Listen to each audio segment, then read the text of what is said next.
Frances, welcome to the show. Great to have you. Jens, super excited to be here. Thank you so much.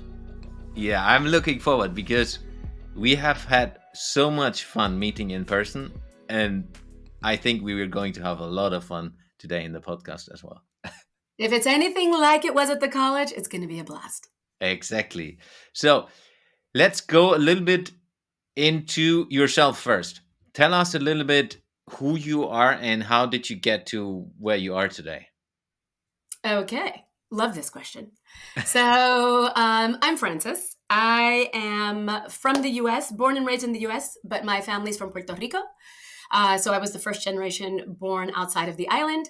So I spent the vast majority of my life in the US traveling around different cities. Then I moved to Puerto Rico, lived there for 6 years. Then I moved to San Francisco. And it was in San Francisco where my fate would be found. So I did 13 years in San Francisco where I studied filmmaking. So I'm a screenwriter and director. Um, and 13 years after being there, well, 12 years, I was working for the university where I went to school. So I graduated from the Academy of Art University, and I was their ambassador for a few years. And I would travel to a lot of different trade shows, art and design trade shows and events. And at one such trade show, I met what would be my then husband. And so that's how I found my way all the way here in France, where I've been now for 12 years. Originally in Paris for 10 of those years, and then now living in the south in the Pyrenees with a beautiful view of the mountains for the last 2 years. So it's been quite a journey. I come from the arts and entertainment industry, so I've spent my entire life in one way or another in arts and or entertainment, so theater, film, television, cabaret, video games, and then all the way to where I am now, which is my own company, which kind of envelops all of that. That's a abridged version. That's awesome. So Pyrenees, why did you leave Paris and go to the Pyrenees? It was a really hard choice at first, but it was right after the first round of COVID Hmm. and confinement. And while we lived just outside of Paris in a cute little home with a backyard and everything, so we were grateful to have that during confinement with twins and a 9-year-old daughter. We realized we needed to see horizon. We wanted to have space and we wanted to connect more again with nature. And the fact that we were all remote, it allowed me to realize I don't need to be attached to Paris in order to continue to work in Paris. Hmm. Because in what I do, you think of shows, you think of events, culture, all of that is attached to Paris. But when we started working remotely, we realized that we could actually kind of be almost anywhere and still make things happen in Paris. So at that point, we decided, let's move, let's go somewhere where we can see nature. I look out my window, I can see the mountains. I just wanted to be able to stare out and just kind of meditate, think. And so then we thought, where? I didn't really know much of the south of France. And so when my husband said, my brother lives down here, we were like, well, let's go for it. And so here we are now, two It's years quite later. fu- it's quite funny because we moved on the other side of the Pyrenees to Spain, Zaragoza, inside of the pandemic. So it's literally really on the other side. But that's not where you are now. No, now I'm in the Netherlands. You would have been maybe, I think Saragossa is like an hour and a half from us. We would have been neighbors. Yeah, almost. Imagine that. You got to move back. Come on. Yeah, if you ask my wife, she is definitely up for it. Yeah. Like if I tell her now, she's like, "Okay, when do we pack?" I'm going to message her when we're done here. I'll let her know. Yeah, especially from a weather perspective, it's like yeah, different planet. Oh, yeah. But it's actually what's really interesting from a weather perspective, just on one side of the Pyrenees and the other, it's a completely different planet. Yeah, yeah, Because while here it's really green and lush, and it rains quite frequently, it's really tropical. The other side is quite dry, yeah. Desert. much hotter. So that's always really fascinating when we cross. And really, once we get over to Spain, we're like, oh, all right, this is a new country, effectively. Yeah, it is. So let's go into immersive experiences because that's something I'm really intrigued to learn more about and have zero idea. Now, Okay. maybe not 100% zero, but like a little. But let's talk a little bit immersive experience. How do you define it, and how do you think um, experiences are designed when it comes to immersive? So immersive experiences is what we're seeing now. It's a bit of a loaded word. Everything can be immersive these days. So everybody's still kind of finding the best way to define it.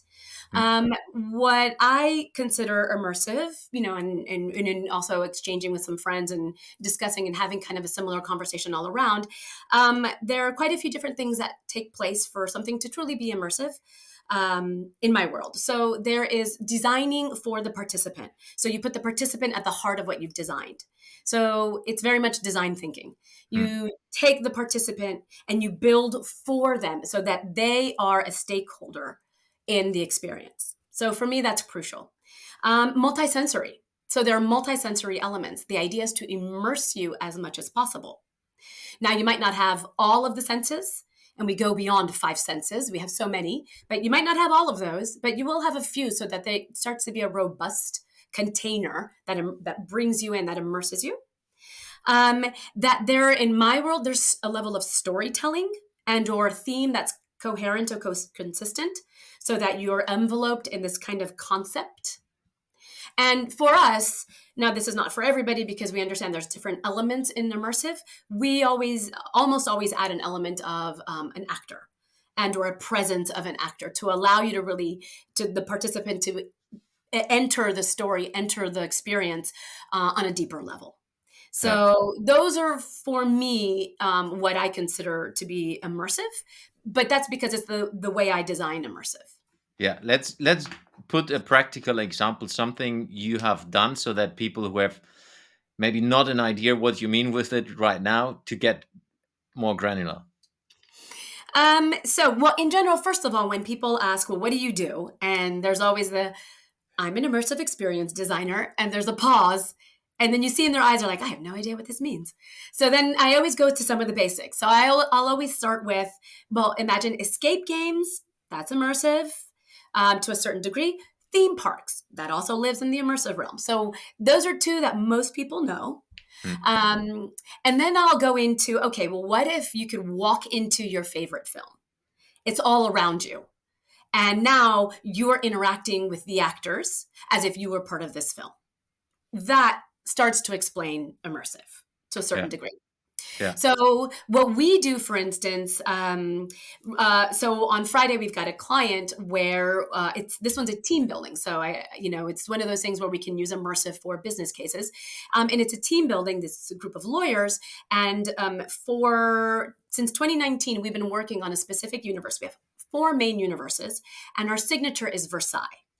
And we really specifically work on Marie Antoinette and her universe. And we try to bridge the gap between history and like contemporary understanding of history and people.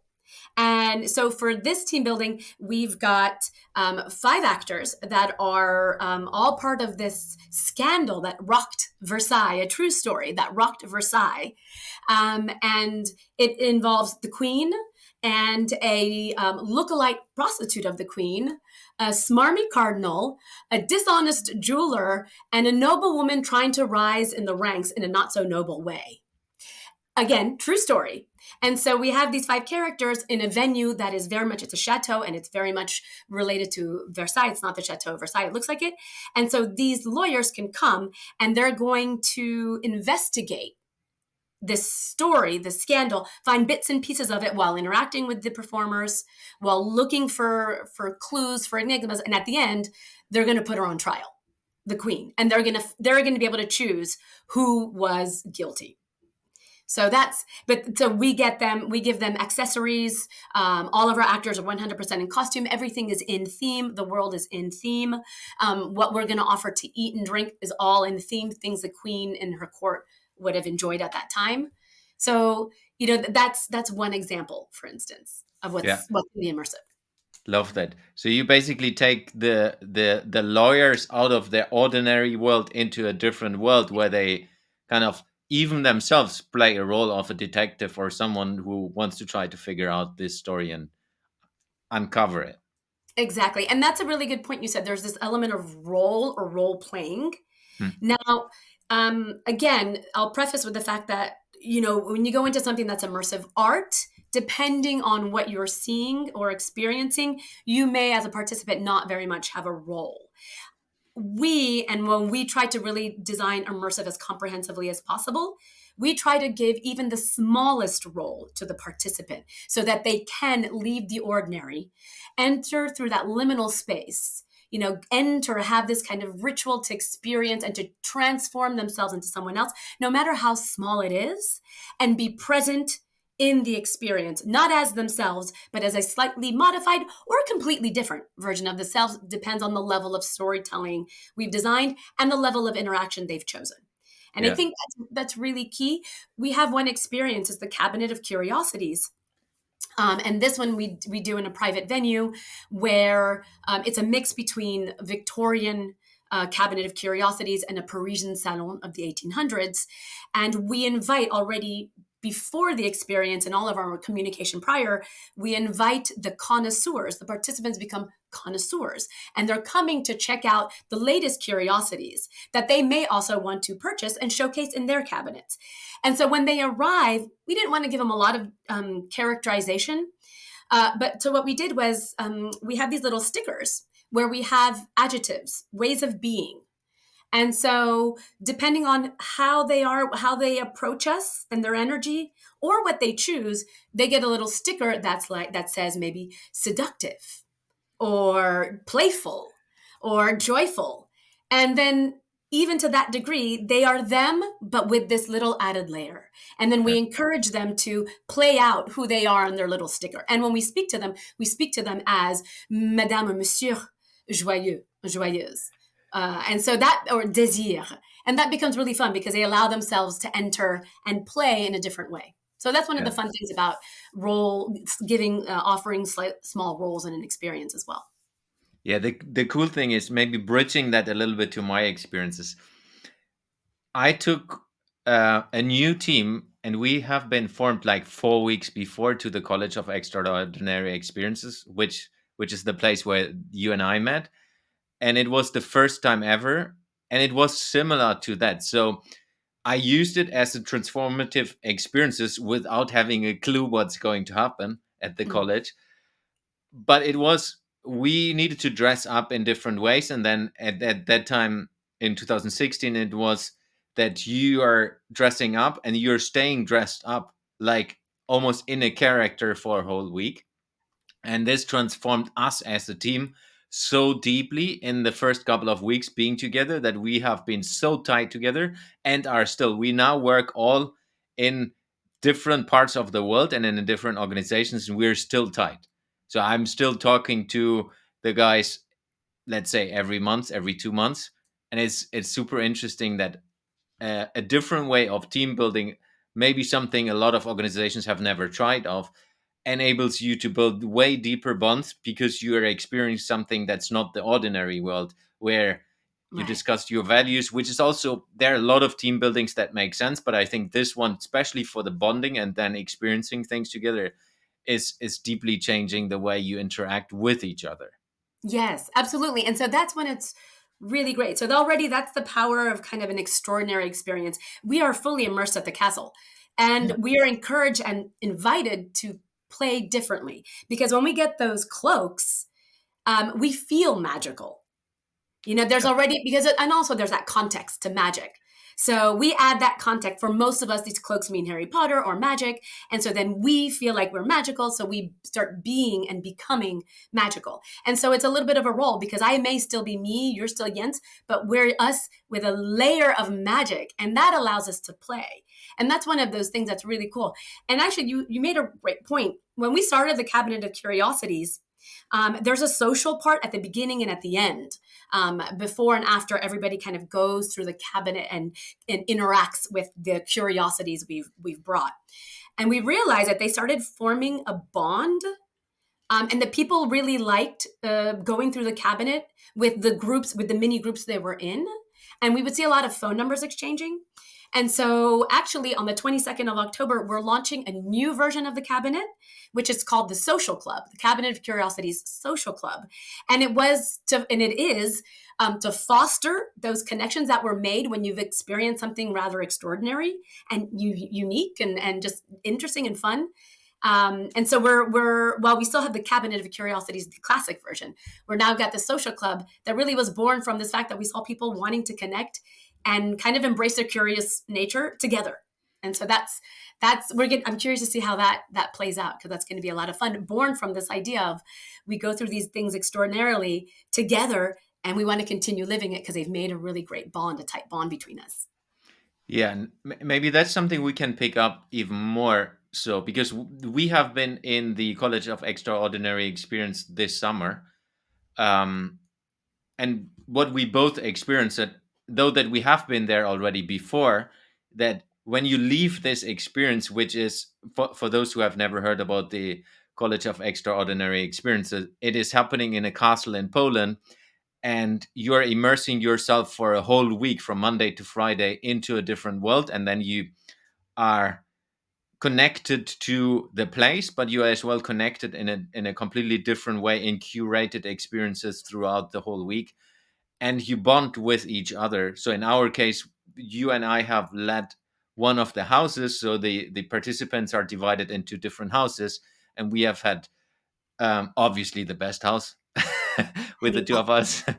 No, don't tell anyone. no, exactly. Our secret.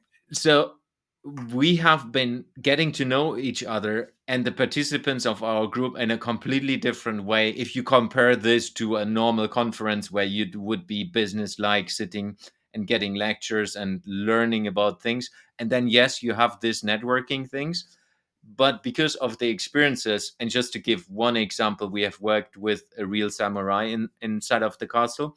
You go so deep, and then when you leave this experience, you go home into your ordinary world. For some people, it's quite hard to get back because you have experienced things in a completely different way, and that's just to explain it more in detail to what you have been saying. I think that's something from a business perspective. So if I go into the shoes of our listeners, it's an opportunity where you can take your team members, if you do a team building, for example, with the team from Eat the Cake, you go into a different world, and then you utilize the connections you have built inside of the organizations, where you then foster the engagement with the rest of the organization in a very specific way, or at least that's the opportunities you have. So I think there are a lot of ways from a corporate perspective or business perspective that are not utilized today, because everyone goes into normal team building, if we just take that example. Yeah, absolutely. And what I love, I think, it's great that you described it. It's so difficult to describe often Yeah. what we live at the college. But what is really fascinating is that we leave with this idea, and why it can be so challenging for some people to kind of assimilate back into quote unquote normal life, is that you've realized there's another way of living life. There's another way to experience life. And that is amazing and extraordinary. And so how do I adapt that into my rather, again, quote unquote, ordinary life? And so when you see that there's a possibility to live and be and experience differently, what we recommend and what we talk about is, when you come back, how to integrate it is realize, A, there's always the extraordinary in the ordinary. And so you look at your life and find what is so extraordinary about it. And then you also help cultivate this for others, because you don't then keep it for yourself, because then you feel disconnected. Why we, after we left our house, our group still likes to chat on WhatsApp, why in general overall the college graduates still connect, is because the moment we connect, we have that spark of extraordinary every time. And so when you leave and you realize, oh, but I'm not near these really cool people or not doing these really cool things, you can make it happen every day. And you can be that spark for somebody else. And it's one of those things when we speak with businesses, is that for their clients or for their employees, they can be that spark of extraordinary in the ordinary for those communities that they want to foster, and bring awe to. And so it's completely possible to take something that is so wow and dear and say, wow, how can I ever create that in my life? And actually consciously create that for yourself, with yourself and others. And then it really starts to have this beautiful kind of like ripple effect, where you are finding the extraordinary in the ordinary. You are sharing these with other people, and then they're seeing what's possible. I think it's kind of like a similar phenomenon like Burning Man. When you go to Burning Man, that's why there's these burners and why they small burns happen around the world now. It's because you want to continue to build that. And again, I always encourage those burners, and they do. I mean, I'm a burner myself, is that just bring Burning Man to your life every day, the Yeah. principles, the way of living, share it. Because then little by little, that's kind of that swirling love and play, as our motto was in our house, is to be able to just wrap it around everybody else and immerse them in your extraordinary way of being. Yeah. That's so important. Linking that back to business, I'm keeping my business hat today. Always, please. But what I did, what I did, and this is now way back 2016, 17, and 18. So first time I was with my team in the College of Extraordinary Experience, and we went back, and we have been internal ambassadors of change through the experiences we have done. We have approached, so we have been there with the innovation and customer experience team. We have approached projects that are business projects in a completely different way afterwards, and then other managers noticed the difference of how we are approaching just a basic brainstorming. And then what we did is we sent always two people after that, so in the next years as well, to the college, to bring and inspire and bring the virus literally back into the organization and put it into different parts of the organization. So it was even strategically placed that we say, okay, it's not us going again, let's find people who we want to get there. And I even internally, I did a challenge, so people needed to do something to get and apply for it. But it really helps from a business perspective, and that's just the example with the college. But I think it's more utilizing experiences and an immersive in a completely different way from a business aspect than saying, if we just compare it with what you said in the beginning, hey, theme park like Disney World is kind of an experience and an immersive experience, where I agree you can go to Disney World and you can have a lot of fun and immerse yourself, and there are good reasons for that. But if you link this to business, I think there are opportunities where you can do smaller things and more intimate things, which help you to go to the next level. Not just, yeah, let's go out and have fun. It's really, okay, how do we utilize things in a completely different way than we would ever think about? And that requires professional like yourself and the people we have been working with at the College of Extraordinary Experience to guide you through this. Because if you take me, I'm not an experienced designer like you are. I might have learned over the last 5, 6, 7 years a little bit more. So I might be already advanced compared to someone who has never done it, but it's still far away from what you guys can do. And so that's a good point to think about, because some things are, I always tell people, when it seems simple, it's because there was a lot of work Yeah. behind it. Yeah. And sometimes we'll work with clients who have this idea and they want to add all the bells and the whistles, and we always bring it back to, but how do you want everybody to feel at the Yeah. end? Because you can have all the bells and whistles, but that's what is the most important, is how people leave the experience, how they feel and what they're taking with them, physically, literally, like, figuratively, literally, how, it doesn't matter, just what, that's your most important. And then we can add the bells and whistles that support that. And then a lot of it's like, oh, but it's easy, just put somebody here and put somebody there. If you want it to feel easy and seamless, it's because there's a bunch of work behind it to make that happen. Because Yeah. then you don't notice that everything is, the framework has been constructed for you to have that feeling and walk away from it. And so Yeah. that's also the key. It seems effortless, but there's a bunch of work. We really did think behind the scenes of, and again, this is all that design thinking, that human-centered thinking. What do these people need and how can we give it to them? And for us, it's in a format that's immersive. And Yeah. so, which is an offset of, it's experiential, it's not all experiential is immersive. I believe all immersive is experiential because there's an experience that's being lived. But the whole thing is how, again, put the person, the participant, the customer, the employee at the heart of it, and then build what they need, not what we think is cool. There's lots of stuff we'll come up with, be like, oh yeah, that'd be really cool. But will they think that? Well, do they want that? And Yeah. sometimes we can just have fun for fun, because sometimes just laughing is already transformative by itself. But then there's really if we want to get participant from A to B, well, let's design that then. And we have, fortunately, some really great tools we work with. I cannot shout out enough the event canvas model. That was also thanks to my first year at the college, a college graduate. I saw that he posted it on LinkedIn, and I was like, wait, that looks really great. And then I started becoming certified in it.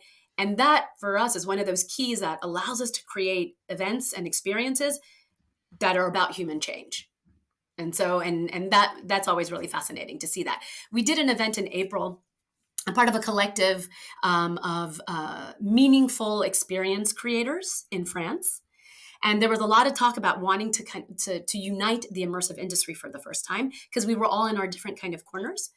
And we put together this event in April that just happened in April, Les Journées de l'Immersive, French Immersive Days. And we brought in over 180 participants for the first time in France. As many of the immersive experience creators from different aspects. So retail, immersive theater, escape game, VR, you name it. Everybody, as many as we could gather, we gathered. And for that event, one of my KPIs that I loved the most was, so we did a lot of design beforehand to put this event together so that it wasn't just a regular conference. And we had 3 Post-its that had 3 main objectives. And one of those main objectives was building a family and connecting people and making business happen.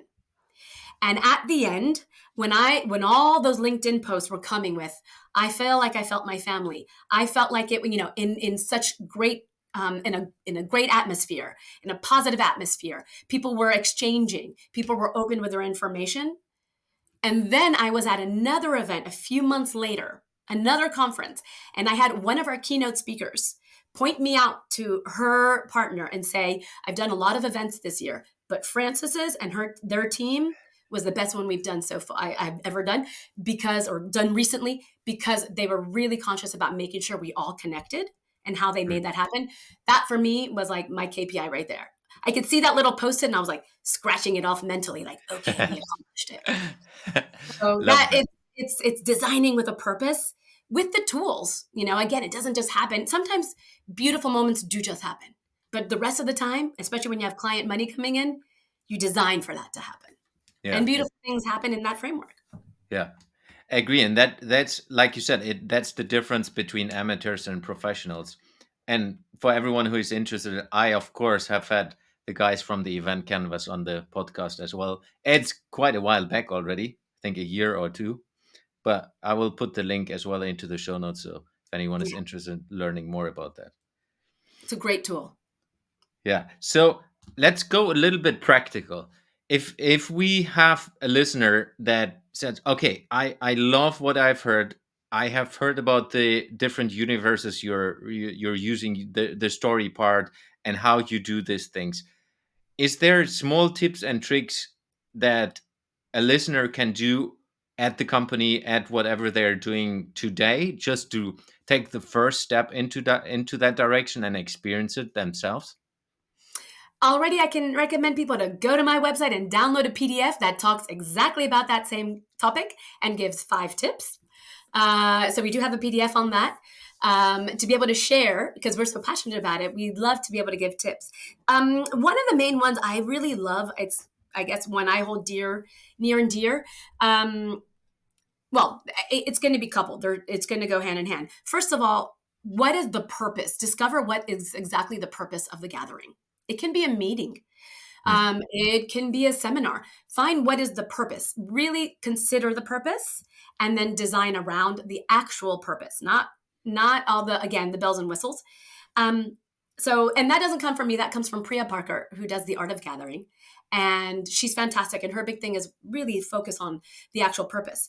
Then, can you flip the purpose? Does a meeting absolutely have to be at X location in an X format? Or can you find another way to support that meeting that actually truly brings out the best of what needs to happen in that meeting?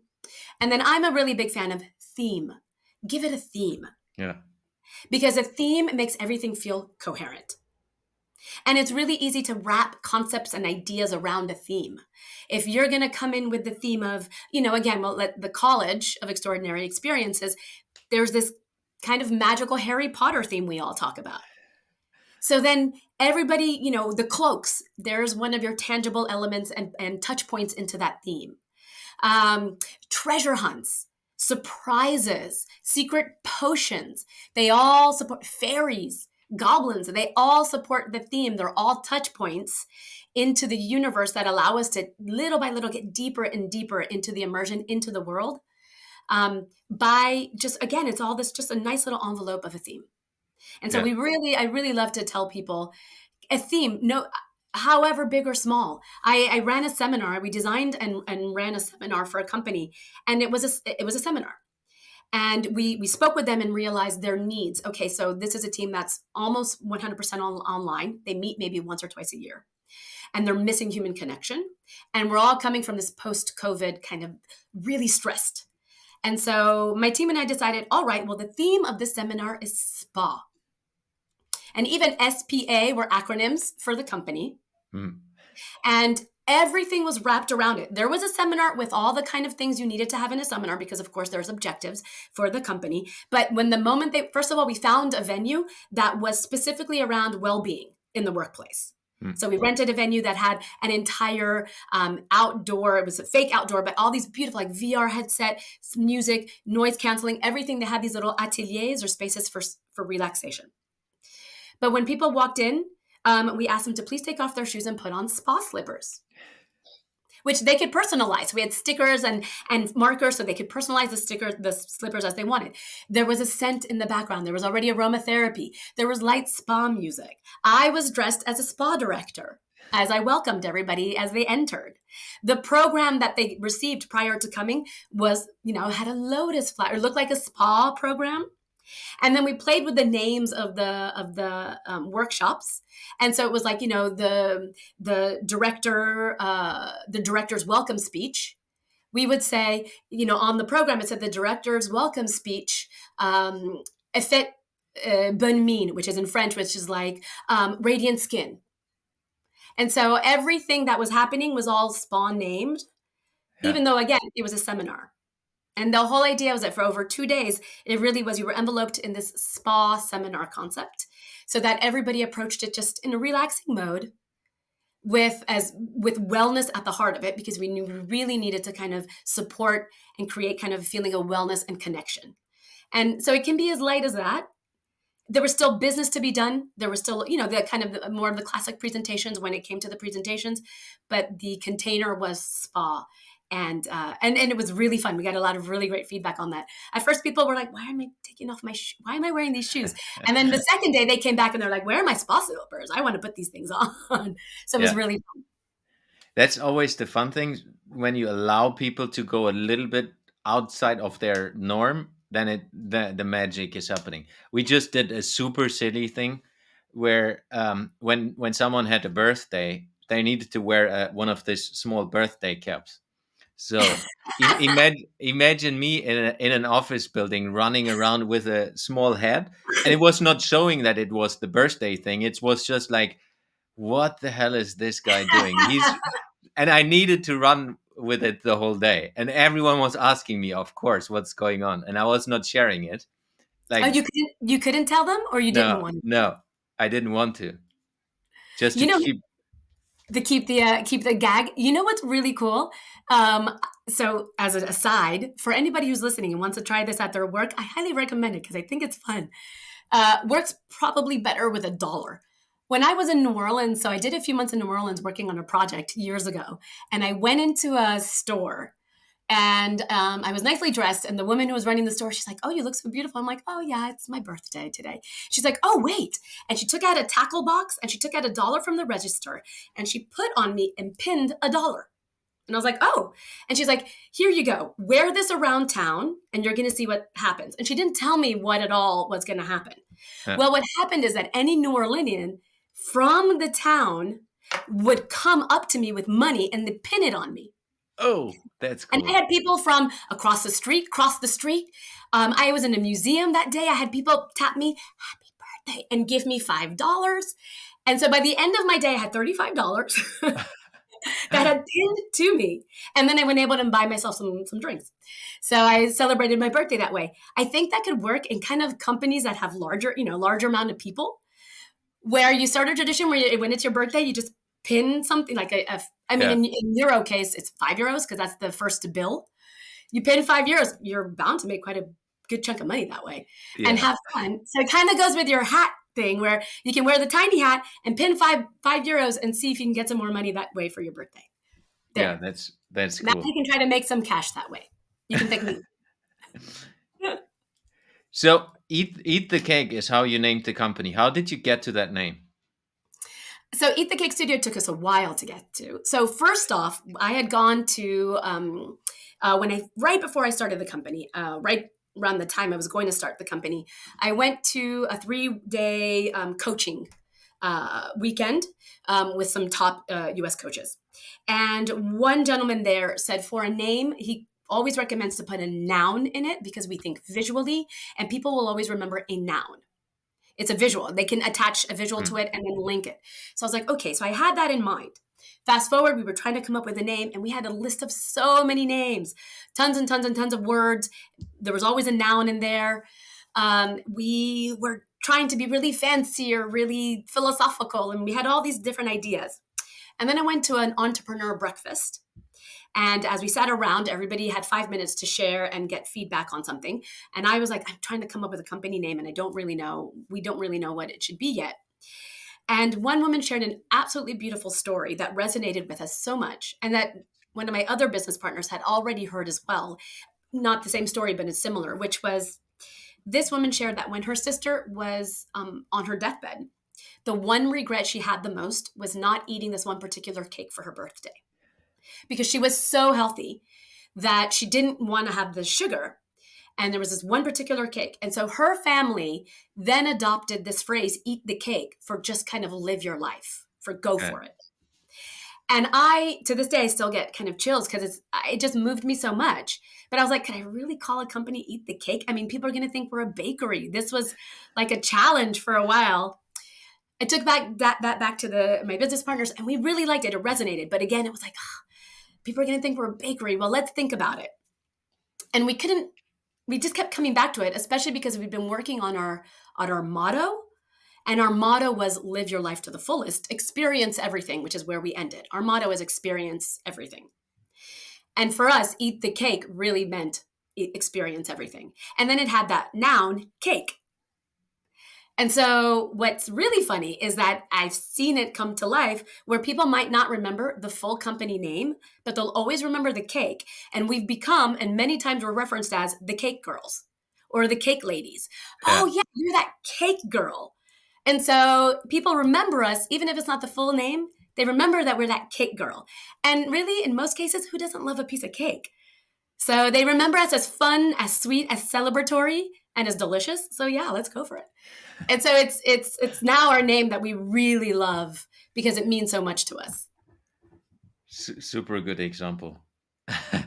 let's let's get us into the last bit of the podcast where I'm asking every guest a couple of questions. Okay.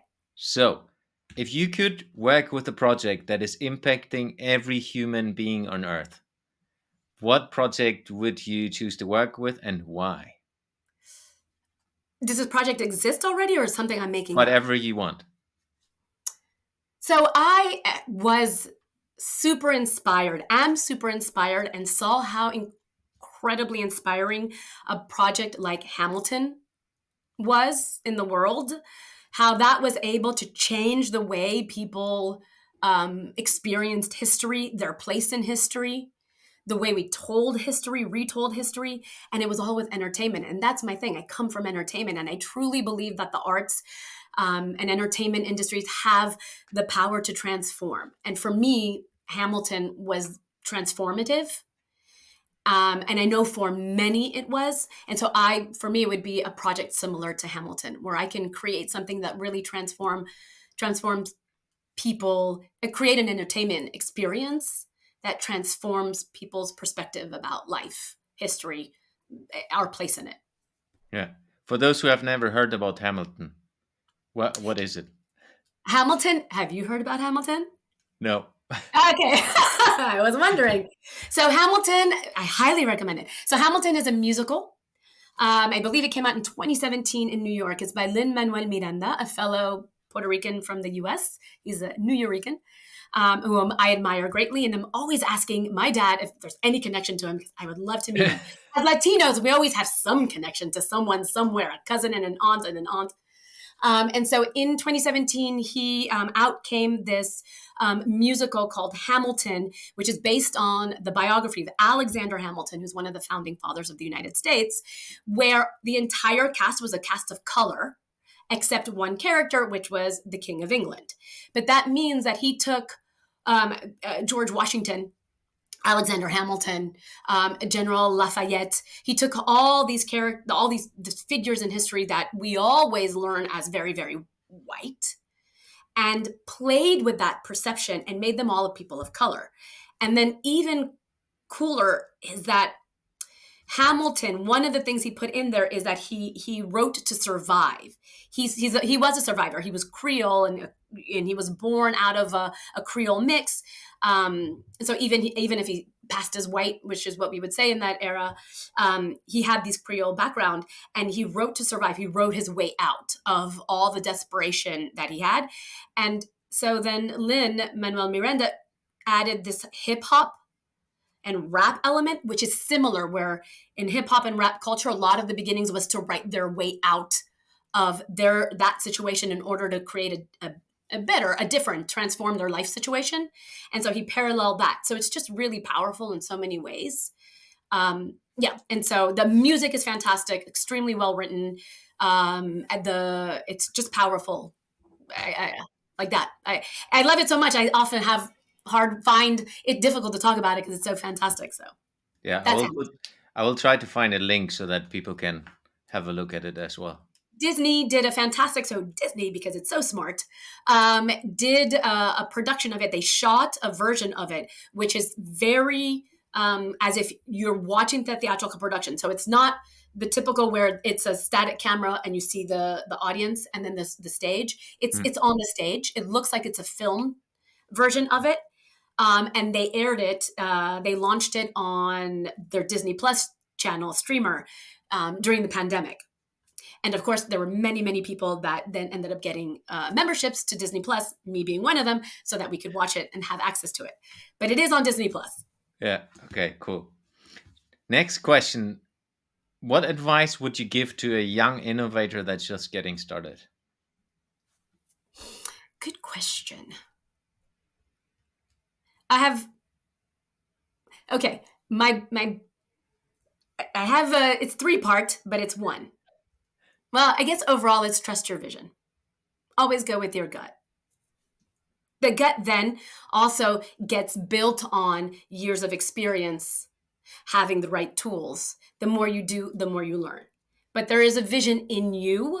It's why you stepped into that light to create and to do what you do. So trust that vision.